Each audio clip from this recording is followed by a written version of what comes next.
La première chose que fit la femme en rentrant chez elle, ce fut d'installer une caméra dans la chambre. Elle soupçonnait en effet qu'une odeur de parfum étranger flottait sur son lit. À peine avait-elle quitté la maison qu'une alerte retentit sur son téléphone. En quelques minutes à peine, la maîtresse de son mari avait déjà pénétré dans leur chambre. Elle s'apprêtait à ouvrir la porte, mais constata que son mari l'avait verrouillée de l'intérieur. Elle n'eut d'autre choix que de l'appeler. En apprenant que sa femme se trouvait juste derrière la porte, l'homme eut un frisson de panique, et se précipita pour demander à sa maîtresse de se cacher quelque part. Son objectif était clair, faire en sorte qu'après le divorce, sa femme reparte les mains vides. Mais il ignorait que chacun de leurs gestes était observé. Voyant son mari transpirer de peur, il tenta de se justifier, c'est la climatisation qui est en panne. La femme entra alors dans la chambre, consciente que la maîtresse se cachait sous le lit. Elle ne la démasqua pas tout de suite, mais appela un réparateur pour vérifier la climatisation. 2 heures plus tard, après le départ du technicien, la maîtresse, toujours allongée sous le lit, n'avait pas bougé d'un millimètre. Ayant atteint son but, l'épouse prit ses clés et quitta les lieux. Elle était déterminée à leur faire payer un prix bien plus lourd. Son mari ne savait pas qu'avant leur mariage, elle était une avocate de renom. Après leur union, elle avait abandonné sa carrière pour s'occuper de la famille, prenant soin de chacun avec dévouement. Ce n'est qu'au bout de 5 ans qu'elle reprit le travail, comme convenu. Le matin de son retour au cabinet, elle prépara encore un copieux petit déjeuner pour toute la famille. Avant qu'elle ne parte, son mari lui embrassa le front, et lui recommanda de faire attention à elle. Elle pensa alors que tous ses sacrifices n'avaient pas été vains. Mais à peine avait-elle tourné les talons, que le sourire de son mari disparut, et l'attitude de toute la famille changea brusquement. La maîtresse, désormais installée dans la maison comme une véritable maîtresse de maison, déclara qu'elle ferait tout pour que l'épouse parte sans rien. De son côté, la femme retrouvait son cabinet d'avocat. Peu après, un client lui demanda de prendre en charge un dossier de divorce. À sa grande surprise, le client n'était autre que son propre mari. Devant elle, la maîtresse l'accusa bruyamment d'adultère, et son mari s'écria « Je veux protéger mes biens personnels et qu'elle parte les mains vides ». Jamais elle n'aurait imaginé que, après tout ce qu'elle avait sacrifié pour lui et sa famille,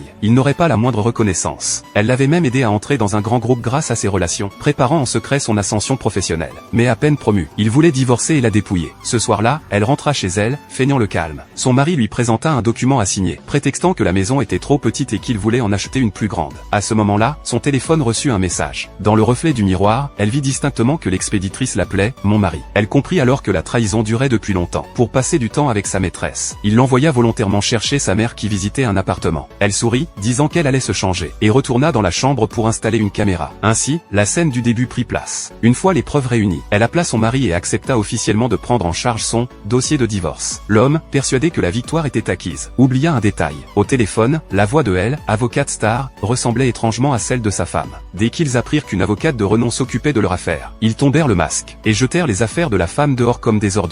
Ils se félicitaient déjà, pensant que la maison leur appartenait, jusqu'à ce qu'ils découvrent que sa signature était invalide. Furieux, mais confiants, ils crièrent encore qu'ils la feraient partir sans rien. Ils ignoraient qu'ils étaient les véritables perdants. Le jour de l'audience, ils attendirent devant la porte pour accueillir l'avocate, et virent la femme apparaître en robe d'avocate. Ils l'accusèrent aussitôt d'usurper une fonction